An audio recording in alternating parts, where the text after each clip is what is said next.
It's time to chill out and get ready for a mediocre Q&A live stream. If you're old enough, grab yourself your favorite adult beverage, and if you're not, stick with apple juice.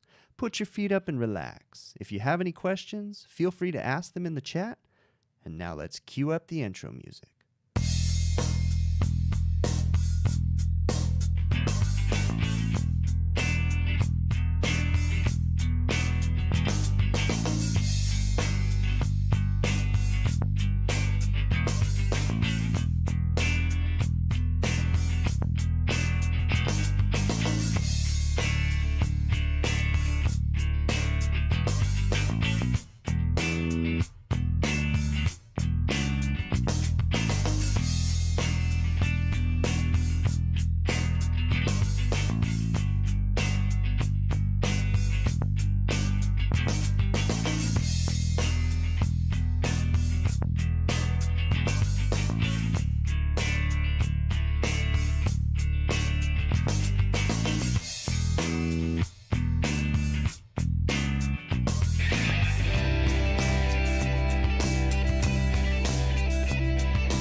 Yo, what is up, everybody? I hope you guys are all doing well. Hopefully, those of you that are fathers had a nice Father's Day and or spent time with a father figure of some sort, I guess you can say. Is that the right thing to say? A father figure of some sort? I don't know. I'm surprised that, we don't usually get this. We usually don't Even get this family, somebody. Yeah, we usually don't get this. I don't know if you want to say whatever, but I am going to make a comment. I'm surprised that they haven't canceled Father's Day yet. I'm surprised that with everybody being so worried about everybody's feelings and stuff that they haven't decided that Father's Day isn't inclusive, and so that they haven't canceled it. Maybe I'm a trendsetter. Now you just watch. That's going to be the headlines. There's going to be an article written by the Huffington Post, and it's going to say how Father's Day is not inclusive, and so it should be canceled. I don't. You're just off on a tangent. I am off on a tangent. Welcome. No comment. No comment. See, she's not gonna humor my craziness. So this is my wife Jill. If you guys haven't Hi. met her on screen yet or whatever, hey, that's kind of weird if you say, have you met my wife on screen? Nah, that's not right. Anyways, welcome to the HVACR videos live stream.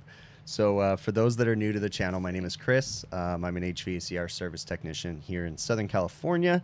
I started making YouTube videos as a training aid for my employees. And then I hit the public button. That's the condensed audiobook version of it all. So anyways, we're here. I started making these videos just to try to help everybody, or I started making these live streams to kind of answer the questions and consolidate some of the questions so I could spend more time with my family. So have my wife Jill here with me, and we want to cover a few things, kind of continuing on with our HVACR Life series. If you haven't seen it already, we have a series of like 5 or 6 videos on this channel.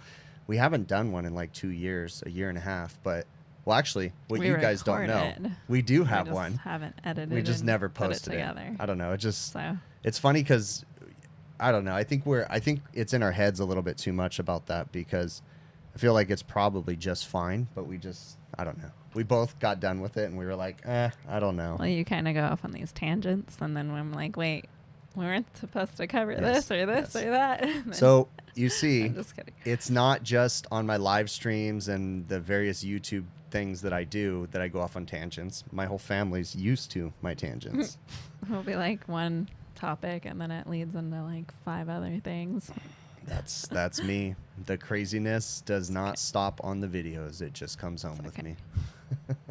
I have a question for you. So when I'm when I'm doing like anything at home, I tend to focus like intensely, just like I do at work. Like I have a weird focus that I do on things. So have you noticed, or do you have any memories of me like getting so hyper focused that I just shut you guys out?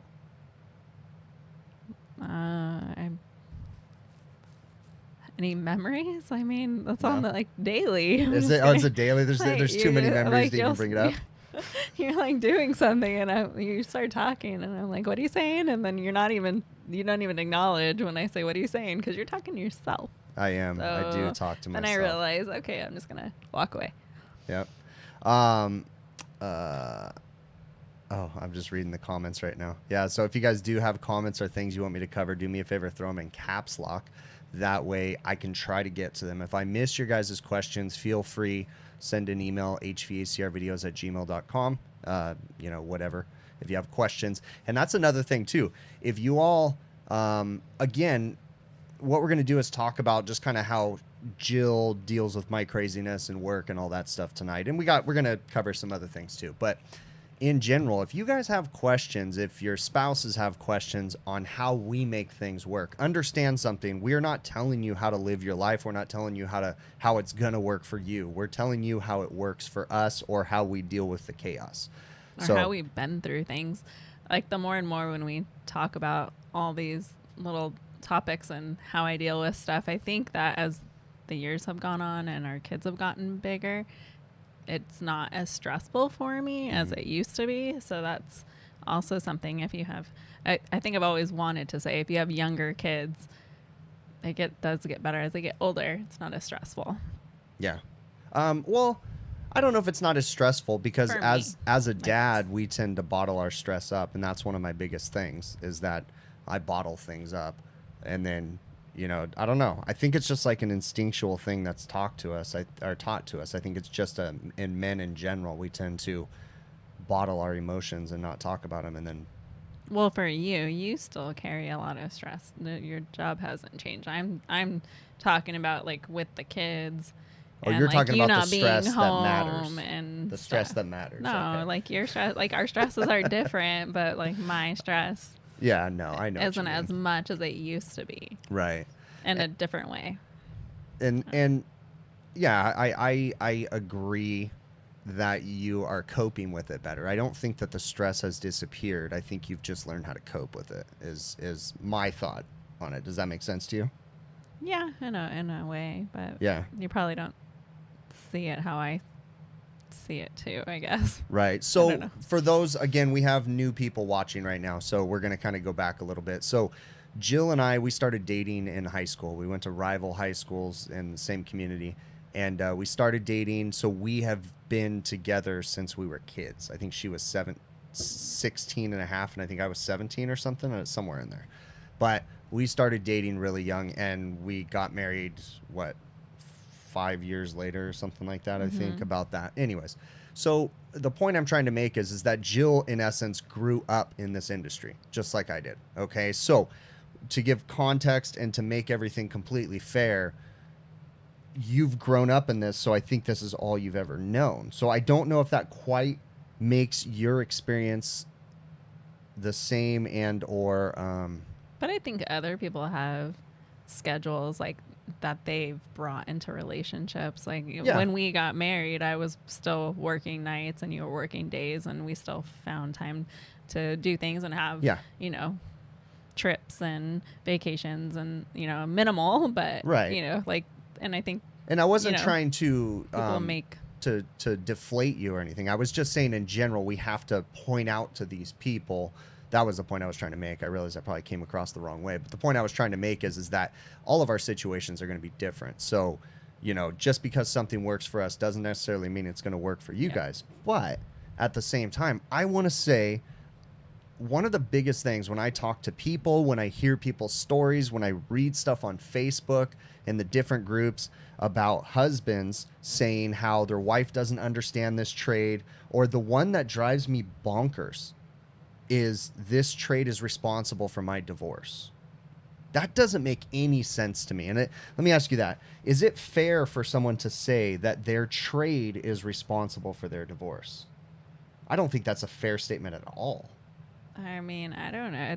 I think that that's hard. I think there's going to be more to it than that, and that just, well, and that's the point I'm trying to make. Like it plays a role. Like it's not. But it's I mean, not. I think that it's hard, and if you're not, I don't know, if you're not going to not accept or like, I don't know, the schedule and those types of things. Like, I think it's taken me a while too. Like, it's hard for me. Like, a lot of the times, I know, I think you're going to bring this up, but like the communicating while you're at work, like most of the time I try not to call you during the day, because I know, like, if I'm calling you, I'm typically interrupting you, like, because you're going to be working. And like, you do make a good effort at calling me, but there's lots of days where you're gone and then you're, you know, it's all day, and then you walk in the door at 5 or 7 or whatever, and I haven't talked to you. Yeah. But those days I just know, okay, you must be having a really busy day. And so you basically, and I'll call you if it's like emergency, or you gauge I it try, off of, but if you don't hear from me,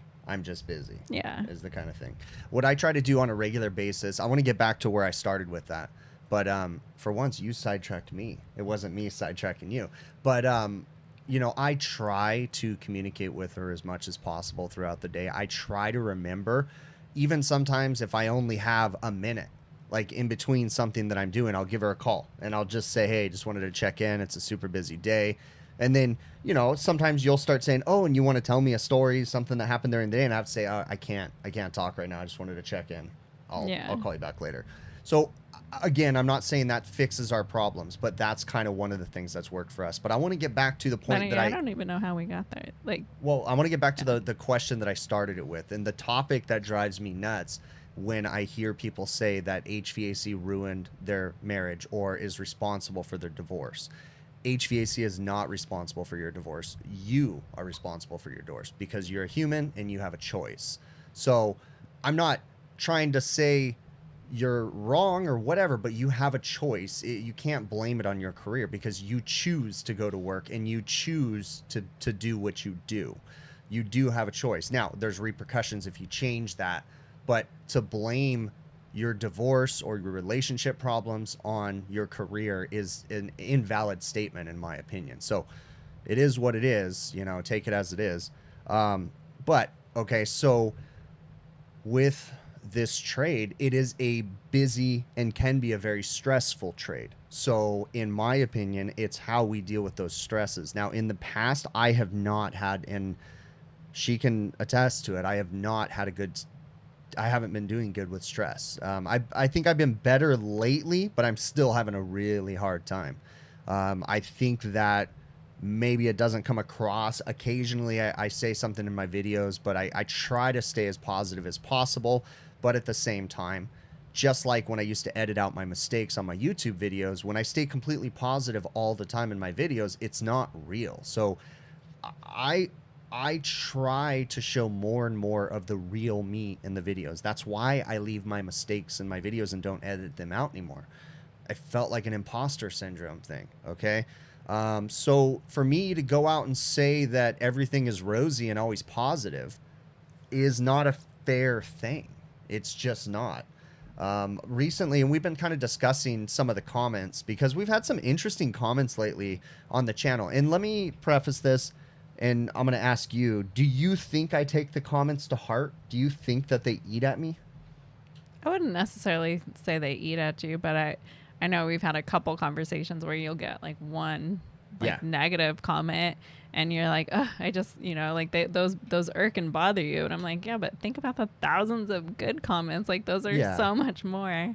Well, so like, but I think it's just human. I try as much as, dang it. Yeah. And I try as much as possible not to let the comments get to me, because I realize that I can't control everybody.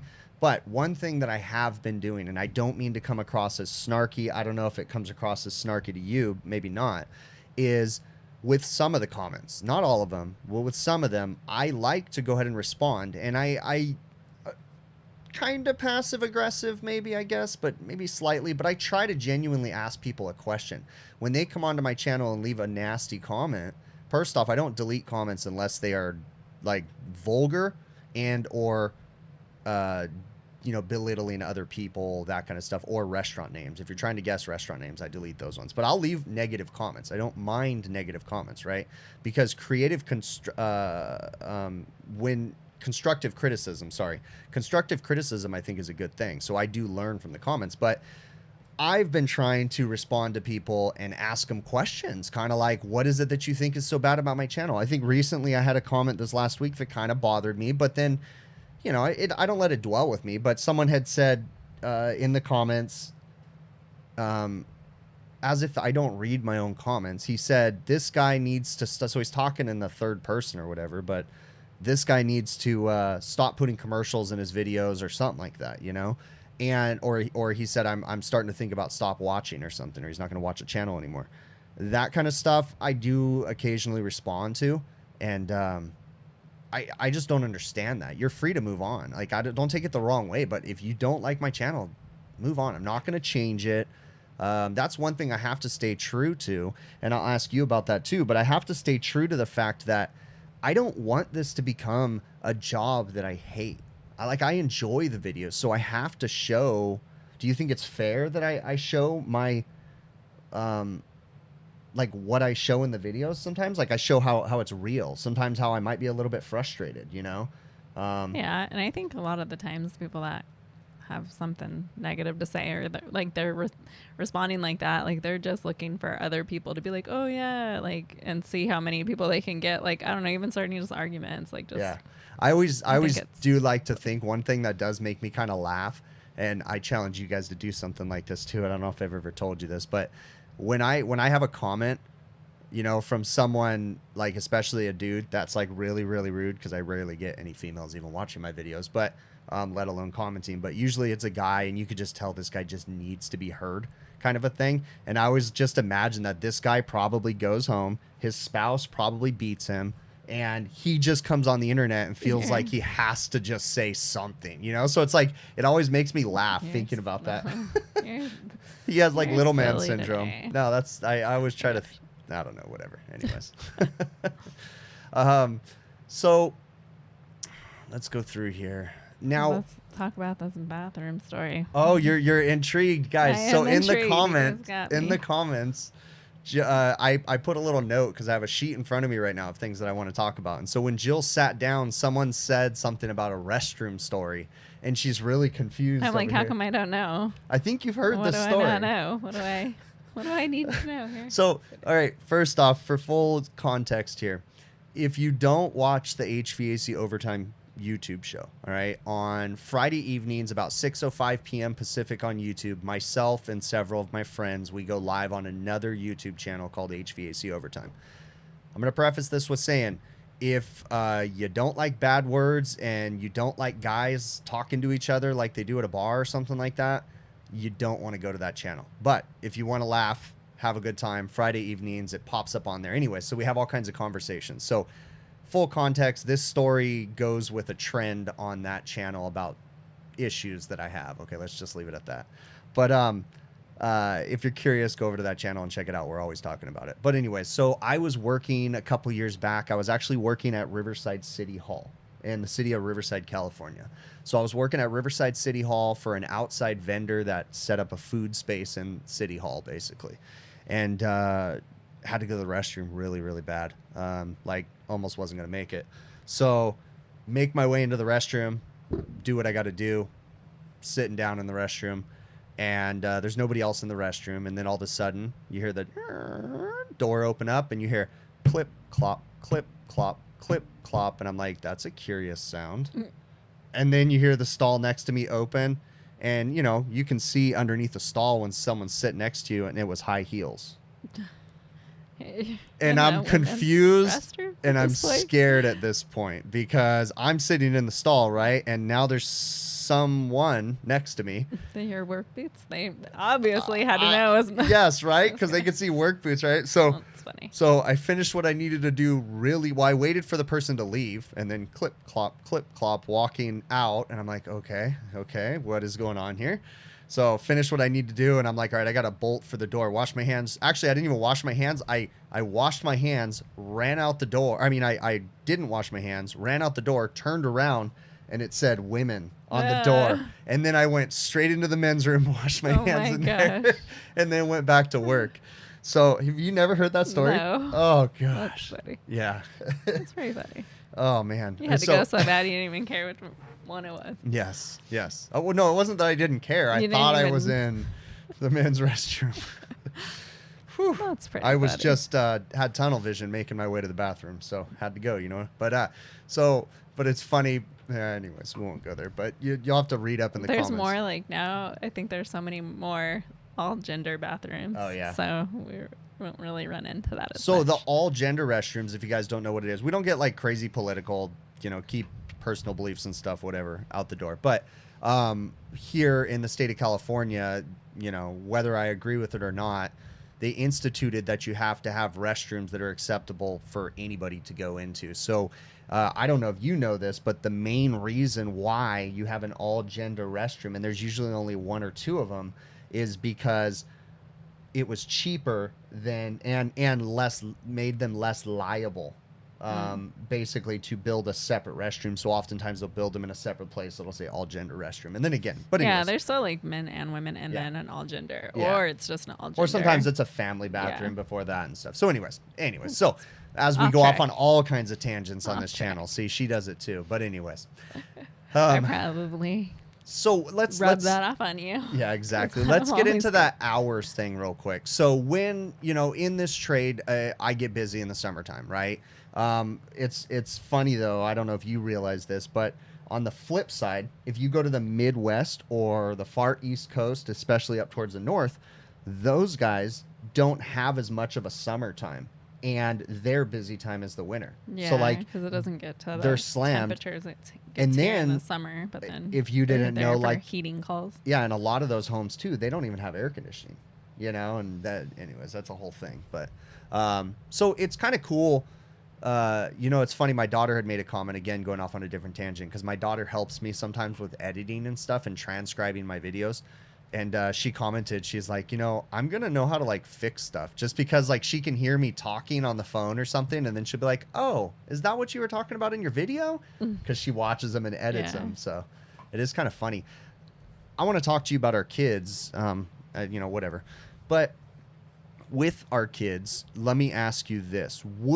And answer this honestly, okay? First, off the top of your head, okay? Off the top of your head, don't think about it. Would you want our children, whether they be boys or girls, to get into this trade? Would you want one of our children to be an air conditioning and refrigeration technician? Probably not. And why? I don't know, the hours, the heat, the stress. Okay. I don't know. I mean, I think it's nice to have the hands-on knowledge, but not so much the in the field stuff, I guess. Well, I don't know. And like, I think that the schedule, the heat. Yeah, and I think that's one of the hurdles that this trade needs to overcome. Yeah. You know, right now we're trying to find more technicians. You know, we're short on technicians. There's a skills gap. I do think, and I think you've heard me say this because I've told you a story about this before, but I get Coke nose going on right now. But I was just like wondering if it is complete allergies, because if you only do that here, do you do that during the day? No. So I wonder. No, I'm having like, I think I'm allergic to our animals. I'm starting to notice all kinds of weird problems where my nose is itching and different things. I'm sneezing, my freaking arm, I get like, anyways, yeah, going off on tangents. See, you're responsible for me going off on tangents. You but started talking about your nose. That's right. So that wasn't me talking about my nose. Yeah, that you was said me. my nose is itchy. No, I said I have coke nose. Yeah. And then... Okay, I'm talking to them. oh man. You get me off track. Now, what were you saying? Oh, can I talk now? So in this trade, one of the things that I think that we can do to help shorten the skills gap or get more people into the trade is I feel like one thing is we need more women in the trade. But there's a lot of things about this trade that need to change. And I think it's a fair statement to say with women and the way that us in general talk to each other and different things like that, I wouldn't want my daughters coming into this trade today because of that. But I'm not saying that I wouldn't want my daughters to work with their hands. I'm not saying I wouldn't want them to be technical people that do HVAC. I'm saying in general, the morale, the way that we talk around each other in this trade is not appropriate for females. And I think we need to change that. So assuming that we have to change that, on the flip side, with the younger generation, you know, people of my generation, I'm 39. I just turned 39 on Thursday. Yeah, last Thursday. Anyways, my generation isn't, a lot of my generation went into computer school and engineering degrees, different things that are totally different. They're not hands-on people. But they're also not pushing their kids into the trades. And the previous generations weren't pushing their kids into the trades because hard work, back then, I think they did have some valid arguments that you didn't make as much money. I feel like we have the opportunity to make a lot of money now in this trade. I think the wages are improving dramatically. So I don't think the wages are a problem.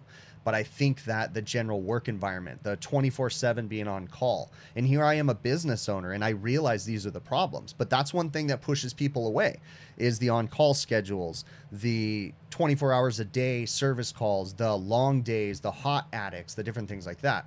So I feel like we've got some improvements to drive people into this trade. Well, and I feel like bigger companies might have it differently, and maybe I would have a different look at it. But with you and a smaller company, you're on call most of the month, and for a lot of years in a row. Yeah, and to be fair too, what she's talking about is I'm a business owner, for those that don't know. So I run my own business. And then it's a small company. Yes. So you don't have, even 10 or 20 guys under you where you guys are rotating and you're only on call once every 8 weeks or, something like that. You're on call every other or 2 in a row. Or do you remember, it was 15 years ago now or 10 years ago now, when we used to have 6 trucks. We used to have a lot of tech. I mean, for us, that was the biggest we ever got. We had 6 trucks. And that was actually pretty good because I think you were more comfortable being able to take a vacation or take a weekend off. Or that's interesting from your perspective. But you were still on the phone more often. Yes. Even if you did get to go, you were still helping. Yeah. Yes. So, I mean, but also when I had 6 technicians, it was really difficult on the business side. I could take time off, but it was really hard for me to turn my phone off. I was literally on my phone. I think there's only 3 times that I can think, 3 or 2 or 3 times that I can think of that I actually turned my phone off for a week. 2 or 3 times in the last however many 20 something years that I've been doing this. Well, and just the other day when you had no service, so we went to a concert. That's right. But I was losing my mind, right? But anyways, that's one of the things is this trade has some hurdles we need to overcome. I would like to see more females in the trade. I would like to see more younger people in the trade too, but we need to change some things. So that's just something we all have to work on. It's going to be an interesting time. Well, I think, like you've said before too, and I'm gonna go off on a different what is it? It's okay.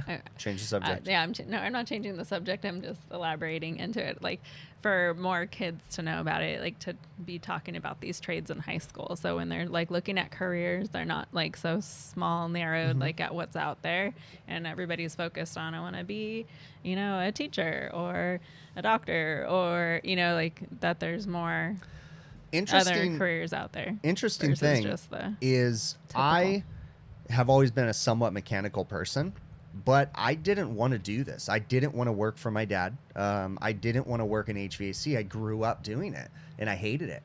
But I think because the local high school that I had career trade classes. Now, it was auto collision. So actually, all 4 years of high school, I took auto collision, learning how to do body work, dents and paint and different things on cars. And then in high school, I went to work for a body shop, and then I worked for them for a year after high school. I actually came to work for my dad in 2002. April of 2002 is when I officially came to work for him. But had I not had that trade program in high school, I don't think I would have gotten in the trades because I hated working for my dad. I did not like it. Now, there's reasons as to why I didn't like it. I'll explain that in a minute. But had I not been in auto collision, I wouldn't have gone into, to work at the body shop, to be in the position where one day I looked at my boss at the body shop and he was a nice guy. I loved the place I worked for, but I just didn't want to be him. He just didn't seem like he was, it's ironic. He was stressed to the max and all this different stuff. And I didn't want to be him. So I decided I wanted to do something different. But again, had I not had that trade class, auto collision, in high school, I don't think I would have came to work for my dad because I hated it so much. And I feel like I never would have even considered it. But after working at the body shop, I realized like, hey, I really liked this. I liked using my hands.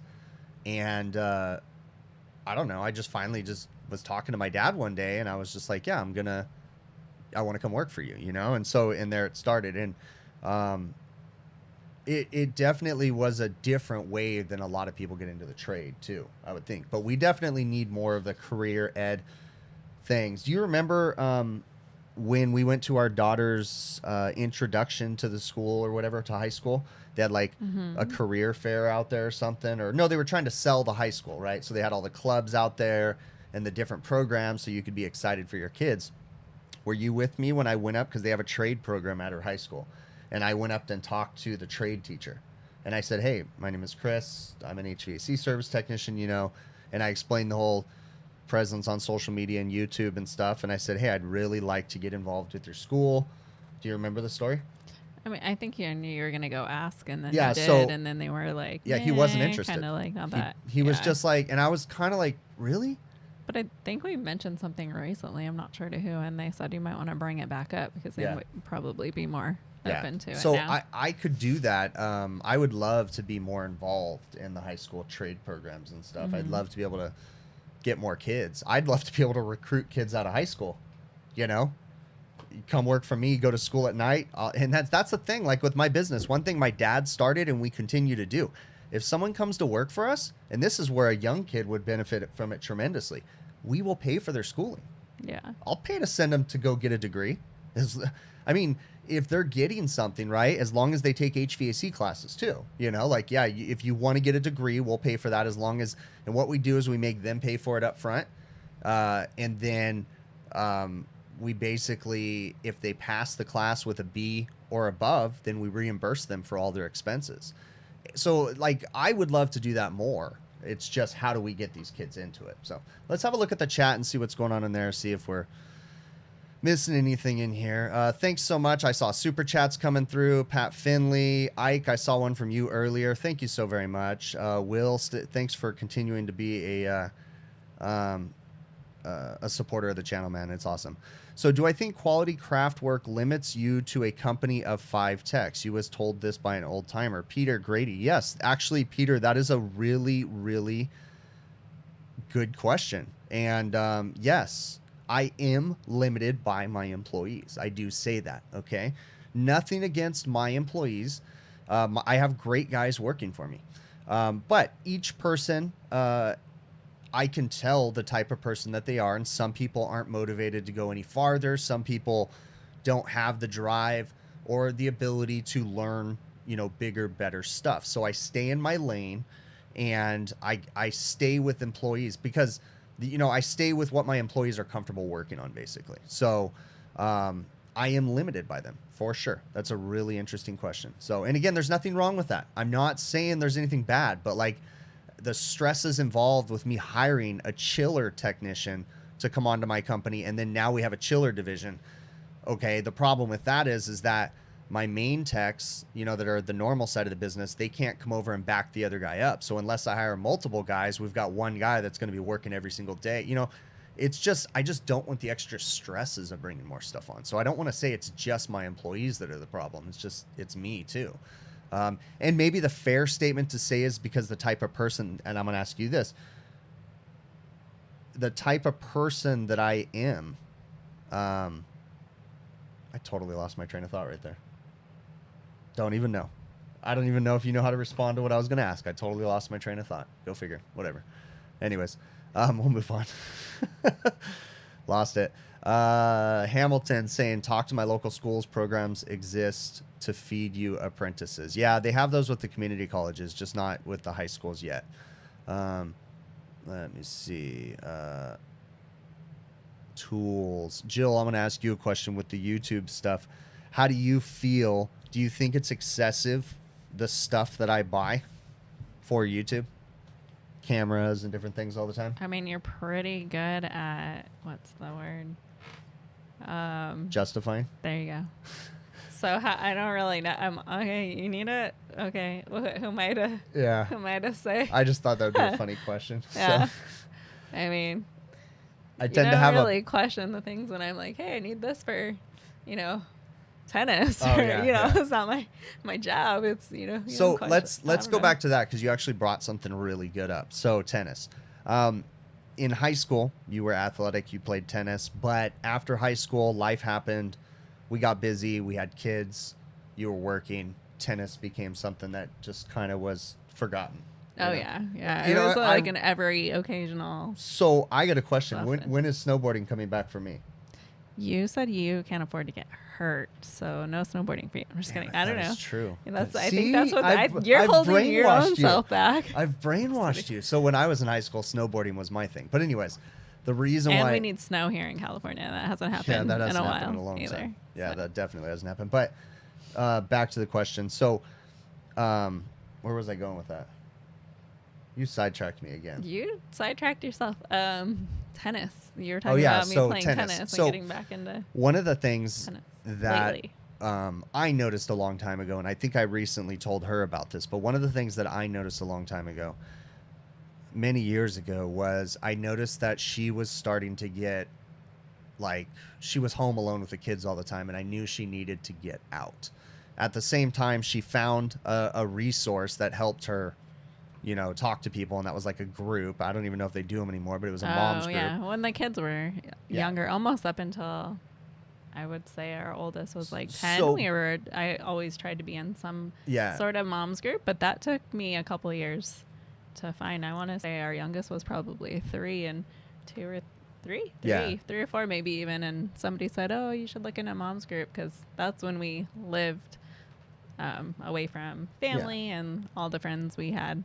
So the mom's moved. group helped her, but the one thing that I started to notice was one thing besides the mom's group was when you went back to work, even though you were stressed because of work, I think that you benefited from communicating with other people. Oh yeah, the thing I liked about serving was that just every day is different, and you're talking to all different kinds of people all the time. So, the way I'm going with this is, for her, if she would have been a stay-at-home mom her entire life, it wouldn't have worked for her. She needed something. Yeah. She needed to communicate with other people. It just, maybe it works for other people, but for us, again, this is how we deal with things.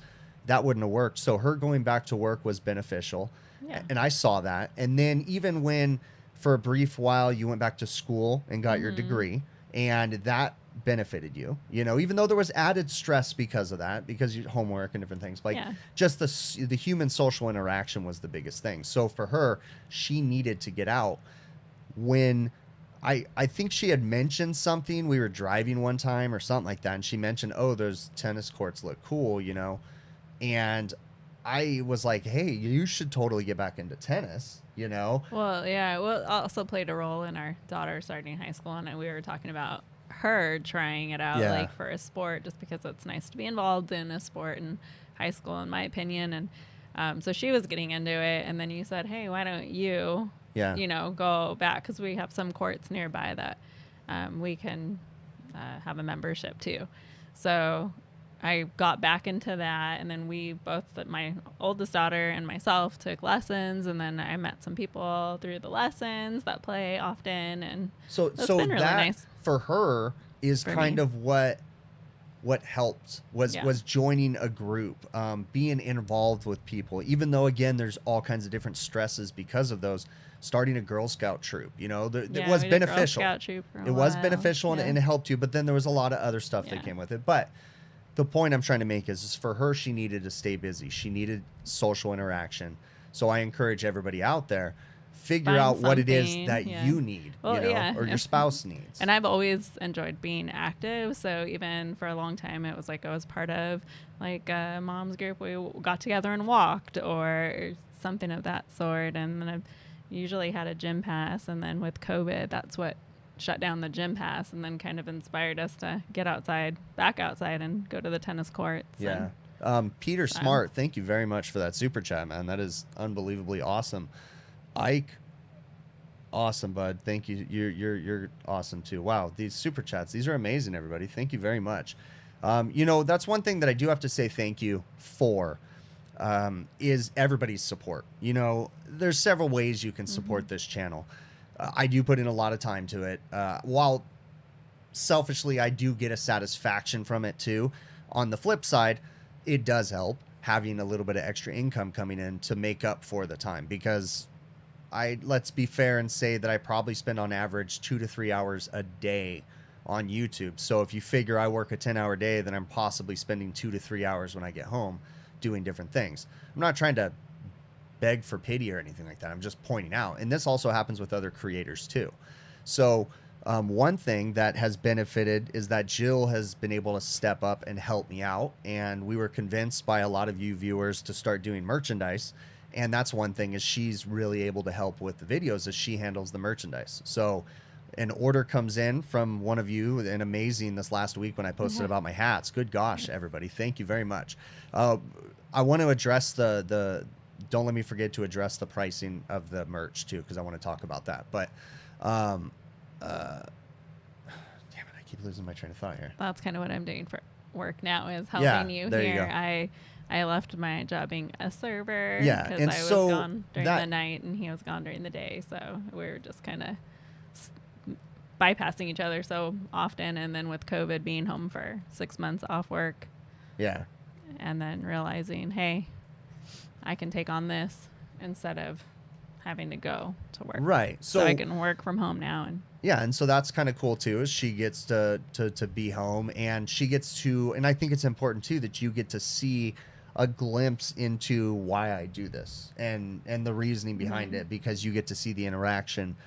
This last year, you were also able to come with me to the AHR convention.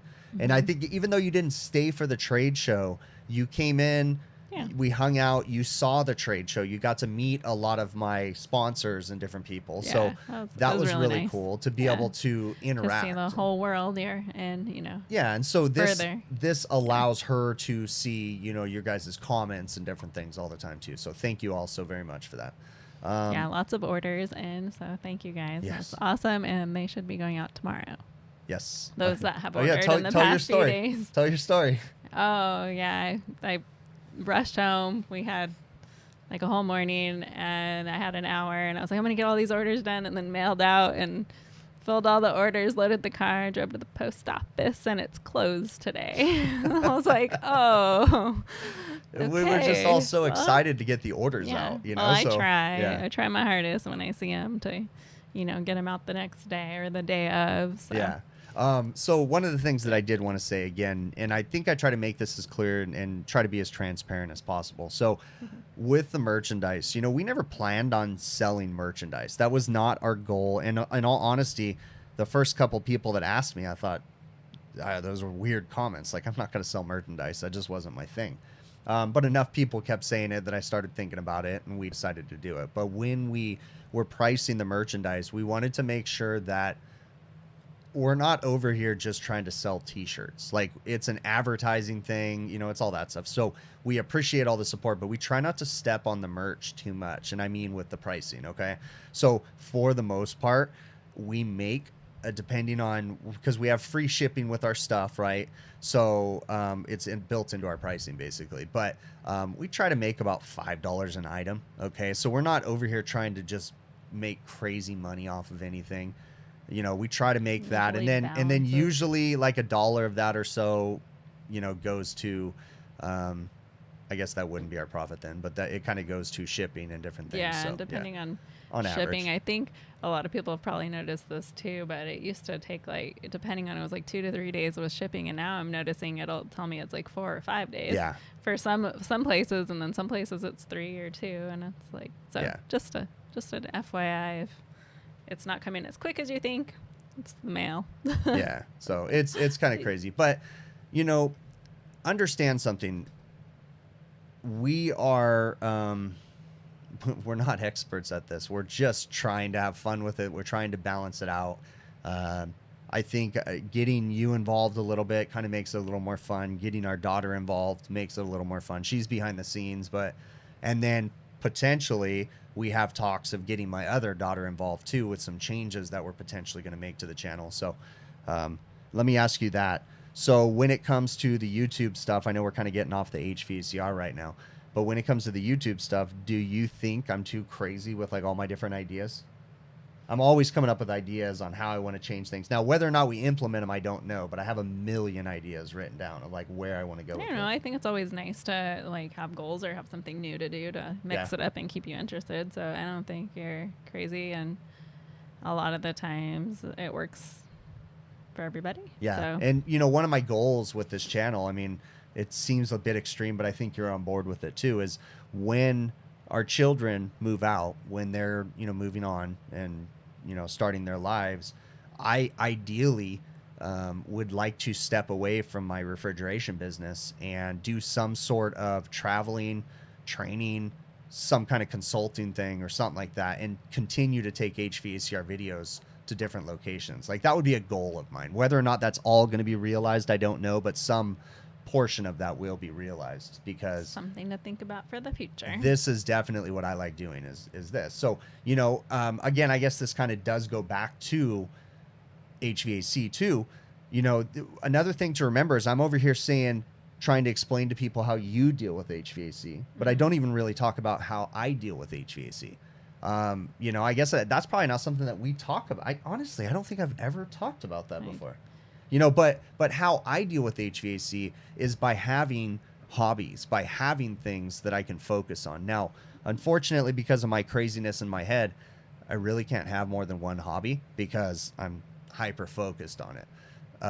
HVACR videos is my hobby. If I wasn't doing HVACR videos, then I probably would have to have something else.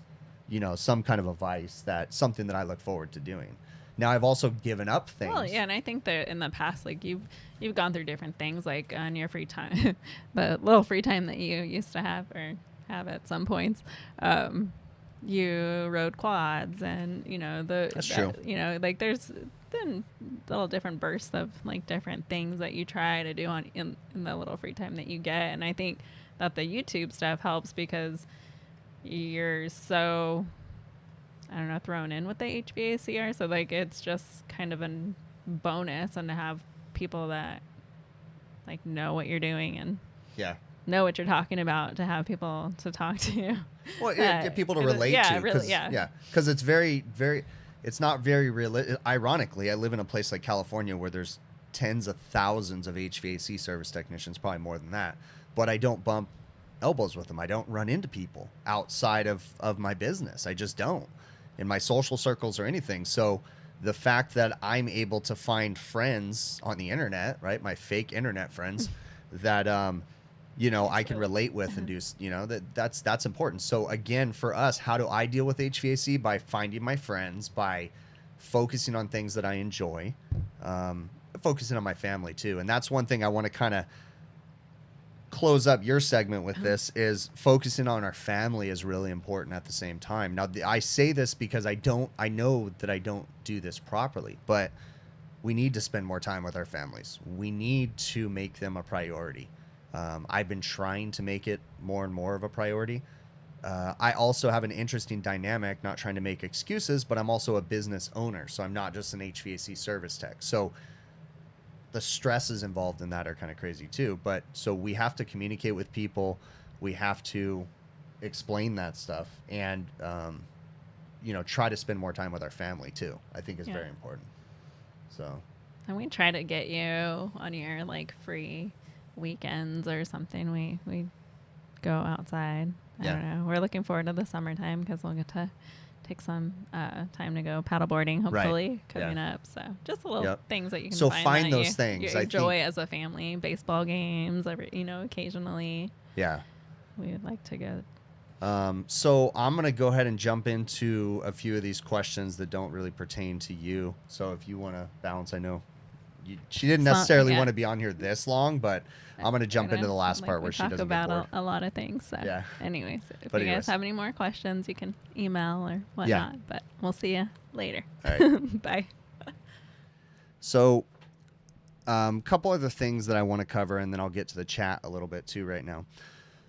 And I'll get to the comments too. Again, thanks everybody. It's awesome. Everybody's so supportive and stuff. So, let me go into my thing. I already talked about that. I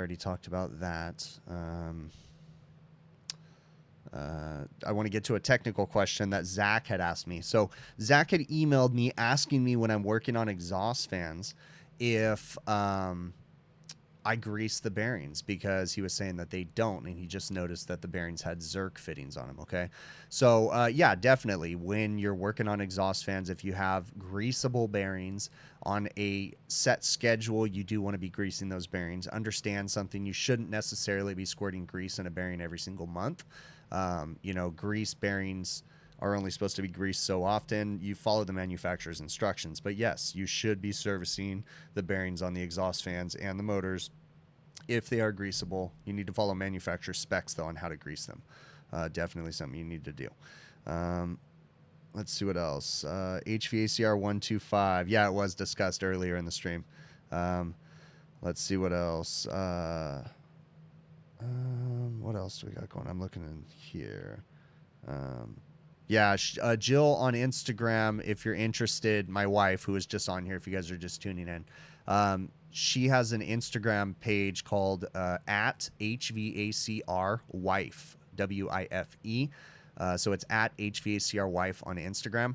And she has a lot of discussions with other HVACR spouses, wives, husbands, all that stuff. And she'll talk, you know, and they all communicate back and forth. So if you're interested, go give her a follow. Let's see what else. So what I'm starting to notice is the more I include the family in this, the more fun it's getting for me. So that's what we're trying to do. A viewer asked what my opinion of remote monitoring systems are. And this is actually a really good question. So in the HVAC world, we have a lot of remote monitoring systems. And his basically asking me if I like them, what are the goods and the bads. Okay. So EMS, energy monitoring or energy management, whatever you want to call it. Sometimes they have control, sometimes they monitor, whatever it is. Several different methods that you can do it, but basically the bottom line goal is to save energy, right? So if you can conserve energy, they pay these companies to monitor all their equipment, you know, all that. There's all different levels of it. In the restaurant side of things, energy management is a nightmare. It sucks, okay? There's not one EMS system that works properly that we don't have demand or don't have issues with all the time. And to be fair, though, a lot of the times, you know, to give perspective, when you're dealing with EMS systems, you know, the customer knows what they're getting, right? And I'm dealing with the management level. So corporate decisions are made, decisions are implemented, and management has to basically put the fires out because of it. So I'm dealing more with the manager's level, okay? So I don't know the exact things that the corporations set up in their agreements, but all that I know is from the management level down to the operations of the building, EMS systems are a nightmare. They never turn things on at the right time. They always have temps set wrong, even when you know that corporate things are set for this. They mess the temps up. They never understand. It's just a nightmare. Okay, that's my experience with energy management. So as a whole, how do I feel about energy management? I think it's a great concept if it can be implemented properly. In all fairness, I work in restaurants, and that's a whole different world from the rest of HVACR. So you're dealing on a different end of things, and I think it's a little too niche, if that makes sense, for EMS to work in it right now, because it just doesn't seem to be practical. So let's get to the next one. Anthony, and this is an interesting question I want to ask the chat too. So Anthony had asked me a question, and if you know the answer to this in the chat, do me a favor and answer it. Put it in caps lock, that way I can see it. So Anthony asks me, he was working on a carrier package unit, and he said the compressor was driven by a VFD. So, and he was really curious about that, because I don't know whether the compressor was working or not, but for whatever reason, he was ohming out the windings on that compressor, and he noticed that they were extremely low. So he was asking me, but yeah, I'm assuming because he was asking me, I guess I need more context in his question. But anyways, he was curious if the resistance value should be that low. They were like 0.3. So I'm assuming the compressor was still running then, because the way he was asking the question. But Anthony, what you need to know, again, I'm not a complete expert in this. In the chat, you can answer me too. I don't know what compressors carriers using in their package units that have VFDs on them. I have no idea what brand they are, because not everybody uses Copeland anymore. So you need to understand each compressor might be different. You know, if you have a compressor that is ran by DC or something like that, then, you know, the resistance values are going to be totally different. So I think you need to lean on the manufacturers to find that out. Does anybody in the chat know anything about that question? Like, what I'm asking you, the chat, is, does that make sense? Do you guys work on a carrier unit that uses like a DC inverter compressor or something? Or do, you know, I don't know. I don't know if anything specifically about carriers. So that's kind of a hard question for me to answer. Anthony, I don't know the exact answer to that one, bud. So let's see what we got going on in the chat. Was the compressor potentially wearing down on the windings? No, Twin Lab. Oh, that's right. Laska, we didn't get to ask her about the OnlyFans thing. That is absolutely right. Oh, gosh. We'll have to ask her on the next one. Maybe I'll get her to put a post on social media about why I can't get an OnlyFans. That's funny. That's a funny joke on this channel, because I wanted to troll everybody on OnlyFans and get one, and then literally just put pictures of my feet on there or pictures of fans. That's it. I wanted to do that as like a troll account and name it HVACR videos. Like, I thought that would be hilarious, but she said no. So I'm reading in here. Are dual inverter compressors? That's what I don't know, Hamilton. Alaska, thanks, man. Never seen a carrier with a drive on a compressor. Yeah, Jason Johnson, I hadn't either, so that's why I was kind of confused on that. I didn't know what type of compressor those things have in them. Jason Johnson, he says at least on an RTU. Chillers, yes. Yeah, I got that one for sure. Let me see what we got going on here.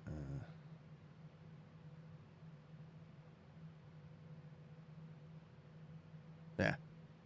Anyways, all right. Let's see. Javi or Javi, I don't know how you pronounce your name, asked if it would be worth. Okay, so this is an interesting question, Javi. Javi asked me a question, and he says, I'm kind of paraphrasing. He works for a company, and they provide tools to him, but he wants to upgrade the tools. So I think he was asking if it would be worth it to upgrade him with his tool account.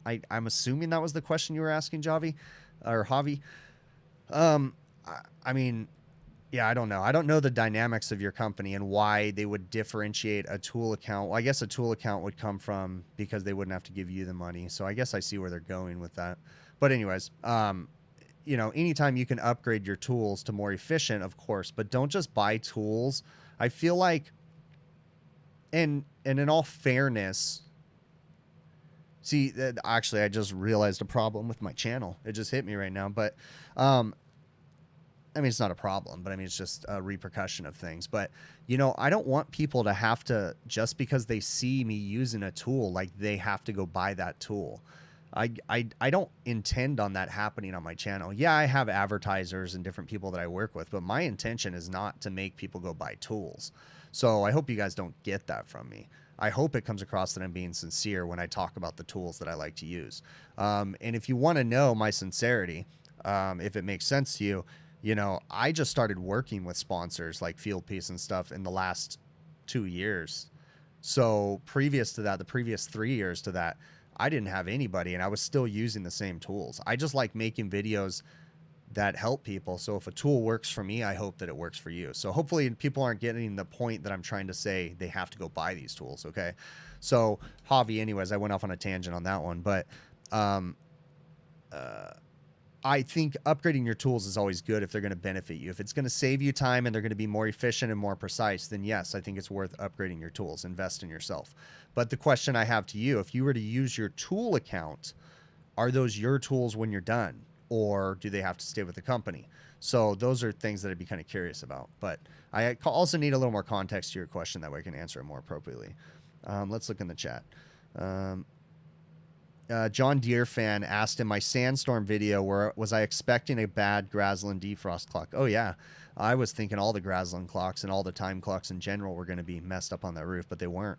Yeah, no, they haven't. We haven't had, not cross our fingers, we haven't had any more problems. I was just out in the area today, so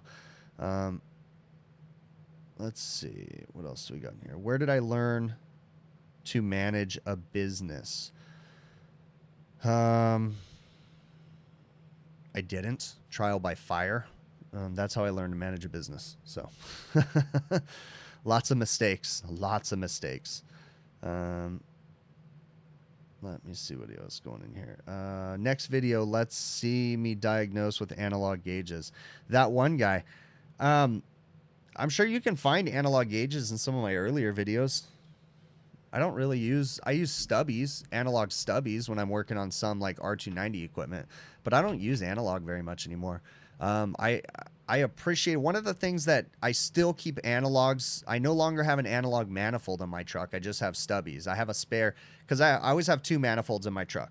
I have a primary and then a backup in case you lose tools. And you should, my opinion, take it as it is. As a service technician, you need to have backups of certain tools, things that you just can't live without, okay?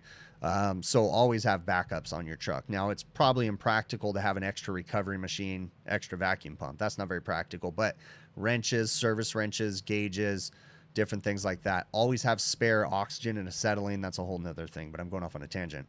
As usual, as I do. But let me see. But analogs, I don't really keep them anymore. And diagnosing with analogs, what I appreciated about them was when you're setting low pressure controls, because analog gauges, they don't have a, what do they call it on digital? It's not latency. It's, I don't know, there's another name for it, but the accuracy of digital, basically, it's not instantaneous. So with analog, when you're setting pressure controls, you could just, boom, you knew exactly where they were. But that's about the only thing that I appreciated about analog.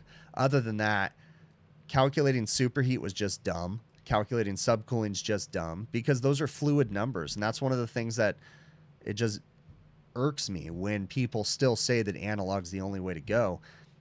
You can't be accurately seeing real-time superheat if you're using analogs, because you're having to do the math while your phone or your calculator is doing it instantaneously, or the app or whatever is doing it instantaneously. So setting superheats has become super easy, right?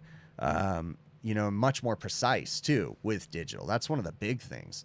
So that's about the only reason why I like analogs, is just for setting pressure controls anymore.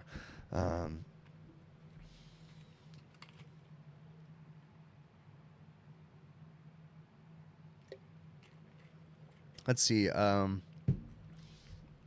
thing I wanted to point out, someone had emailed me about a question, and it just got me thinking about something. And I've always kind of said this too, is remember, for the most part, if something is really hard, this is my experience with it. If I find myself really struggling with something, it's very, very rare that it's truly a problem with the equipment. It's usually that I'm trying too hard. Okay. So for the most part, you know, there's those rare instances where an engineer just went nuts and there's just no logical sense. Okay. But it's very rare. Majority of the time when we struggle with things, it's because we don't understand them. The things that I'm afraid of, in my opinion, the question, what's your favorite brand of ice machine? I don't think that's a valid question. That question doesn't really make sense. There's no way to know what the best brand is. There's what people prefer to work on, in my opinion, right? It's almost like the absence of heat, right? There is no cold. There's just the absence of heat. You know, if you're working at it really, really hard, just trust me, step back, take a break, give it a second, and go at it again, because usually you're just overcomplicating things is what's happening there. So, yeah, I was working on an ice machine today that is not my favorite brand of ice machine, okay? Because I don't understand them very much. It was an isomatic, and it's not that I can't figure them out. It's just, you know, it's not instantaneous for me.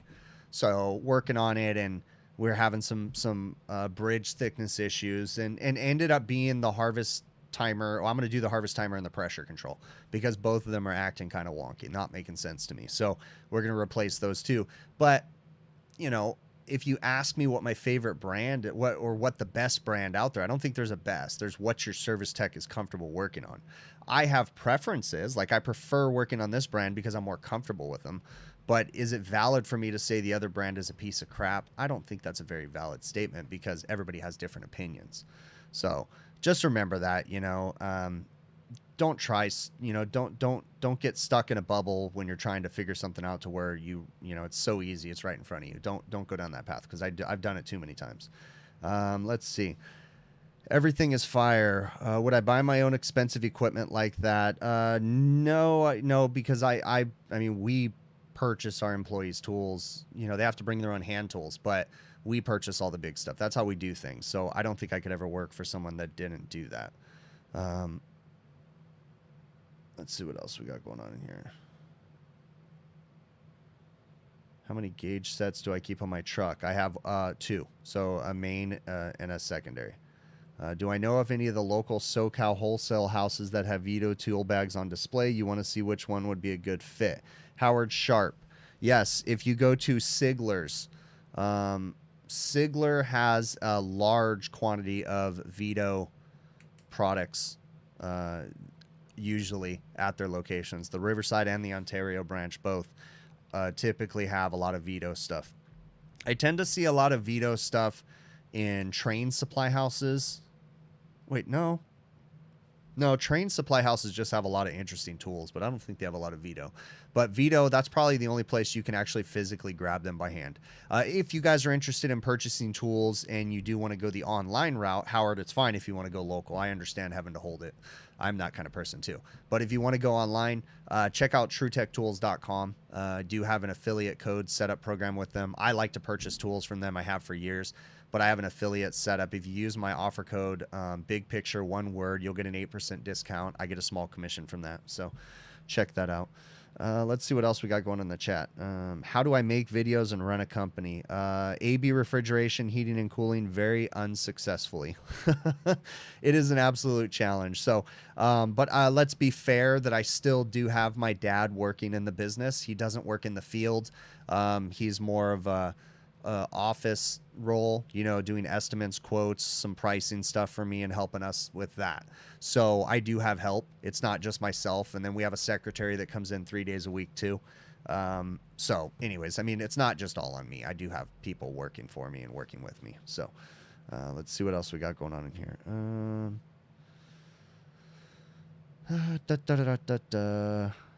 Big Chingus should be the code. Yeah. You guys seem to be upset that I haven't said Chingus lately in my video. You know, I go in different phases. I'll come back to that one eventually. So, Pub chat, what makes a suction line temperature too low or a liquid line being too low? Pub chat, I don't really understand the question, bud. I mean, I can start guessing. What makes a suction line temp too low? Refrigerant issues. You can have charge issues that can cause the temperatures sometimes. And then also it's going to be expansion valve or metering device issues, overcharge, different things like that can cause the suction line temperature to get too cold.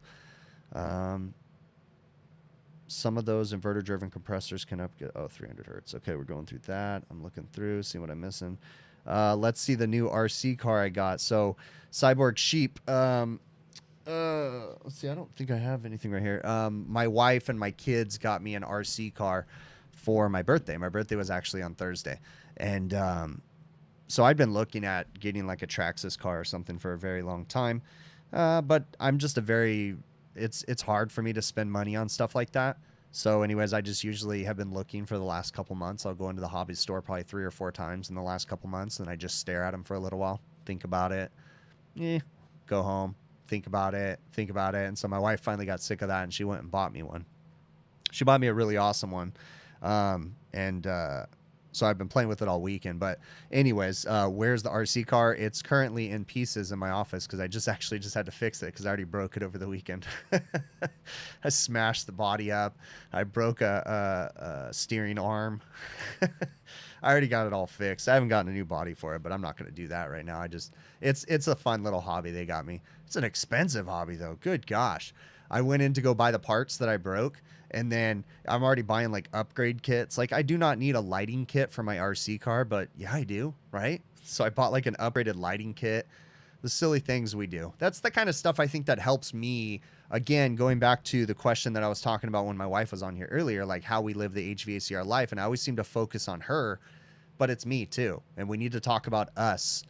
The men typically, I mean, I know there's women in the trade too, but I mean, in general, we need to think about ourselves every once in a while too. Of course, we want to care for others and stuff, but so fun things like that, buying an RC car, having fun with it, beating it up. It's just a way for me to de-stress. I have fun with it and just, so it's important. But anyways, it's in pieces. So that's why I'm not going to bring it in here. So, let me see what else we got.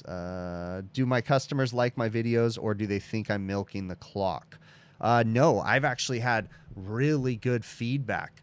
The very first time I got feedback from one of my customers, I thought I was going to be in trouble, and they were stoked. They were like, for real, these things are awesome. So they really appreciated them because this particular company, they're very, very, very large, one of the biggest, and they see the value because they see the comments and they see that a lot of their restaurants, when you deal with chain restaurants, they're the same all the way across the country. So people can watch my videos and get tips, and it benefits the restaurants because I'm training other people that are working on their equipment so that way it can get fixed properly.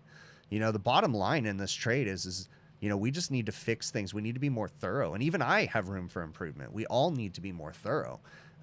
So yeah, though they really dug the videos. And I'm completely open and transparent with them. And no, they're all in. So yeah, it's all about trust and building relationships, Howard. So let me see what else. Yeah, that's funny. Will Speed, he hot rodded his espresso machine. That's awesome. Let me see. The one that isn't broken and making ice, those aren't the best. Oh, as far as ice machines, I got you. Which model tracks us? You hope the X Max? No, I didn't get the X Max. That's a little too big and a little bit above my pay grade. I got the Max though, just the regular Max. Yeah, the X Max. I think that thing's like starts at $900 or something. Yeah, no, I didn't need to. I already broke my Max one, which is a lot too. So yeah, I'd be really bummed out if I broke the X Max. But anyways, it's all fixed. I got it fixed. So, is it still useful to clean condenser coils even if there is no obvious dust accumulated? Frank JF Guan. Well, subjective, is that the right word? I don't know if that question, I need more context with that. Are you sure? Because I have trust issues. When people say the condenser's clean, I mean, is it crisp clean, like after I just did it in a video clean, or is it it's okay? You know, like that's the thing. Yeah, I mean, is it truly clean? Is it a double road coil? Is the second row dirty? Okay. If none of that is true and you can see through the coil, then for a while, yeah, you don't need to wash it necessarily, right?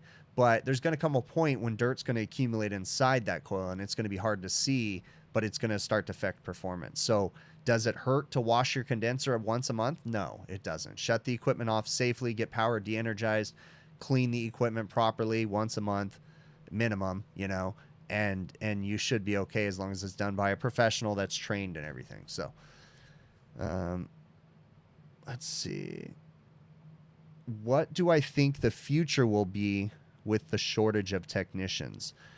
Well, I still have hope because in the future there's a lot of things changing, okay?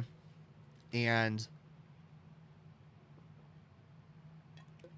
we have hurdles, not to get all like philosophical and whatever with it, but we do have hurdles to overcome. But a lot of the hurdles, robotics are going to come into the trade.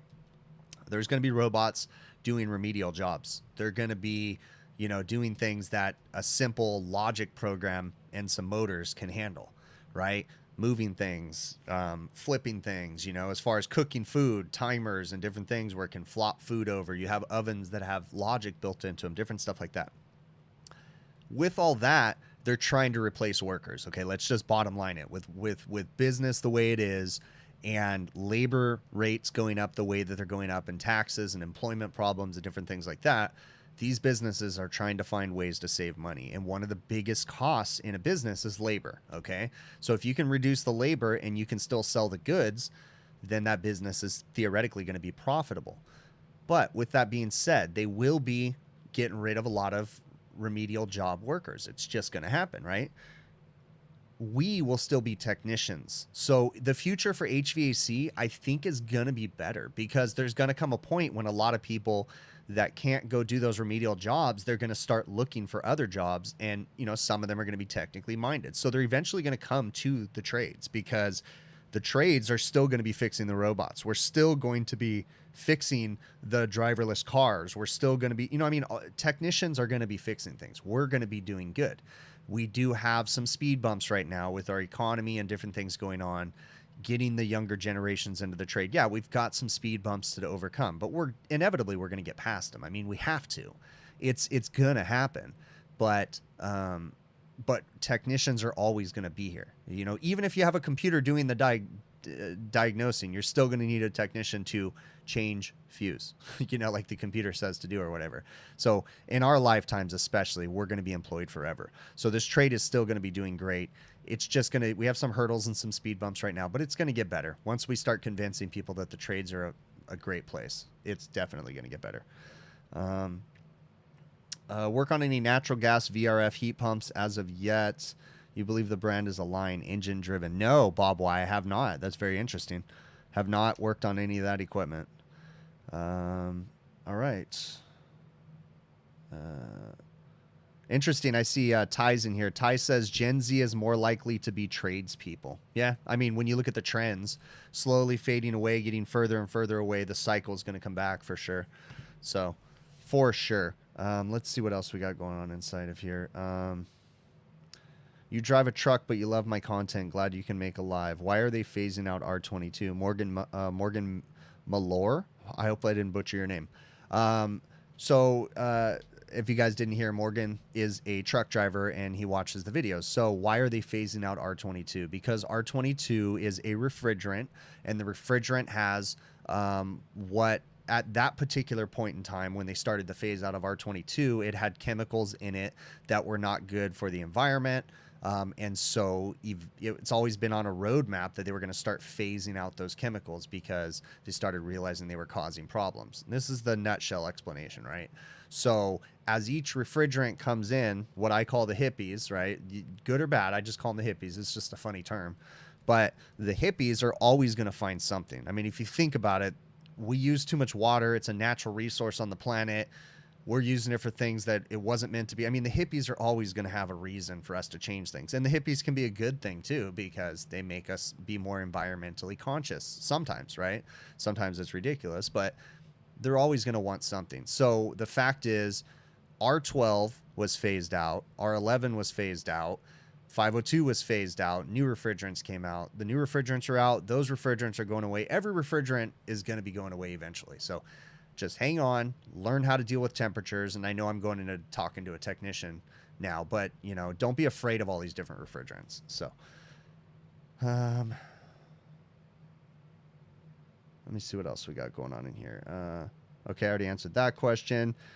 J-Rock, you said you're a Gen Z HVAC tech. Not a ton of us around just yet, but there's a comeback you feel. Yeah, I definitely think it's coming. So, it's coming.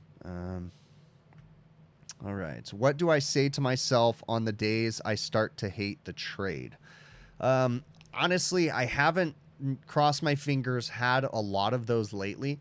I've been doing pretty good with the trade, but there has been times in the past that, you know, I have hit what you would call rock bottom or something when it comes to the business, right? And there was for a brief time that I was thinking about going to work for someone else because, and this was probably 10 years ago, it was just a very stressful time, and it was just, you know, for me, one of the ways that I get through things is I start to reflect on them and I start to think about them.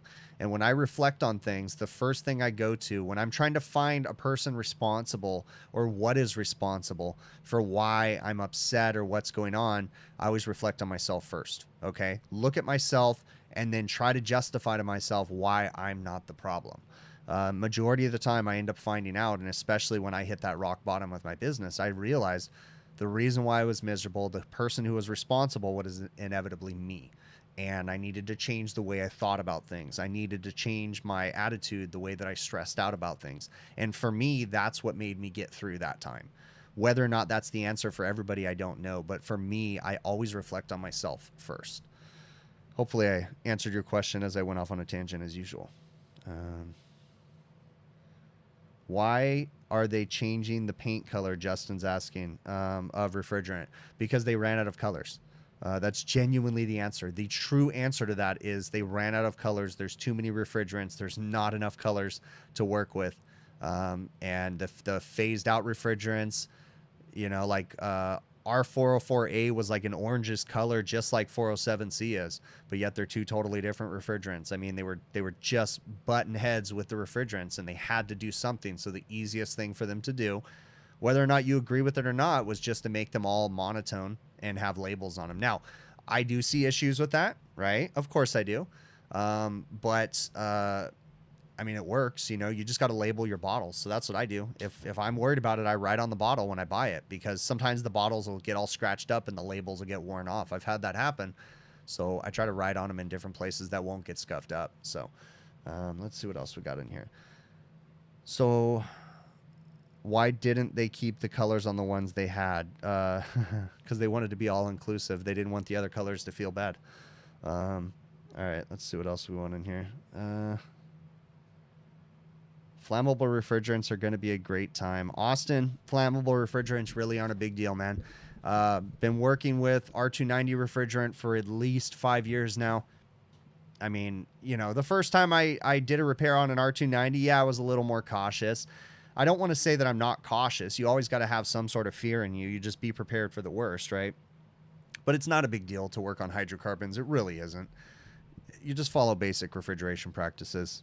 Purge with nitrogen. We've always been told to purge with nitrogen. This time you just do it before you do any work. You sweep the system. That's, you know, I mean, everything else is pretty basic, so don't be afraid of flammable refrigerants. Have I ever had to put a lien on a building? Yeah, we've had to put people in. I don't know if we've gone as far as putting a lien. I don't think we have, but we've definitely gotten into collections. We've had bankruptcies all filed on us, you know, that kind of stuff. But yeah, we've gone into collections and stuff. Sometimes you get paid. Sometimes it's easier just to let it go, because the amount of stress that you're going to go through trying to collect $2,000, $3,000, $4,000, $5,000 sometimes is just ridiculous. But for a small company, you know, we're not typically dealing with $1 million debts and things like that. So, you know, for us, there's just like, you know, there's some things you get pissed off, you put them on a blacklist, and just move on. But then if it's a big price, yeah, you definitely got to do it. But you're going to spend a lot of money to get that money. So, what's my end game? How do we retire? Sean S. I'm assuming you're asking what's my end game. My end game, I said it a little bit earlier, is I want to stop. I'm assuming this is what you're asking me, but I want to stop focusing so much on my refrigeration business, and I want to make the videos more of my career as the future comes. Still be involved in my business in one way or another, but I'd just like to be able to step out of the service role. And then be able to travel and do like consulting videos, different things like that around the country. I think that would be a start to my retirement. I want to be there, you know, in the next 10 to 20 years. I'd like to be there. So that's what I'm kind of working on right now. I don't know if that was your question, but let's see what else we got going on in here. What city is company out of? Don't know what you're asking there, JK Gamer. Are you asking what my company city is out of? I'm out of Riverside, California.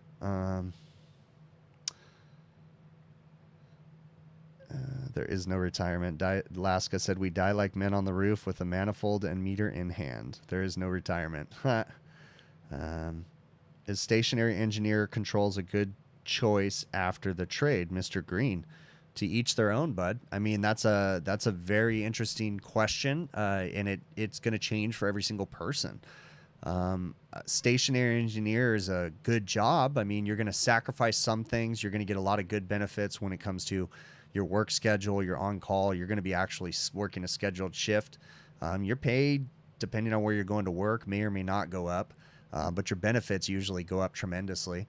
You know, and the stress levels usually not as existent really in general as a stationary engineer. So if that's what you want, sure, it's good. But I mean, is that necessarily for me? No, but it's not that you're any, I mean, we're all different. So, you know, everybody's going to have a preference to that one. All right. Great to see you, Ty. Thanks so much, bud. I'm actually going to get out of here too, because it is time for me to wrap it up. I need to go get something to eat. I do want to say thank you very much. I appreciate all the support, everybody. I appreciate you tolerating me having my wife on here. If you don't know, the beginning of the stream, she was on here for a while, just kind of talking about how we deal with stuff. We're going to try to do that a little more often, because I think eventually I think it'd be kind of fun if she started something too, where she had like I don't know if she wants to do it by herself, but it'd be kind of fun if she started a live stream too. Anyways, that's a whole nother one of my funky ideas that I have written down on my phone. So, but I really appreciate you. Thank you so very much for all the support. You guys are very awesome. If you haven't already, do me a favor and check out my website, hvacrvideos.com. We have merchandise available on there. That's actually what my wife does, is handles the shipping and packaging and orders and all that stuff. So really appreciate it. Check it out if there's something you want. Hopefully you all had a great Father's Day. I do really appreciate you all. I'm going to go ahead and cue up the outro music. And let me turn that off, and because I'm really smooth at this, and we will catch you on the next one.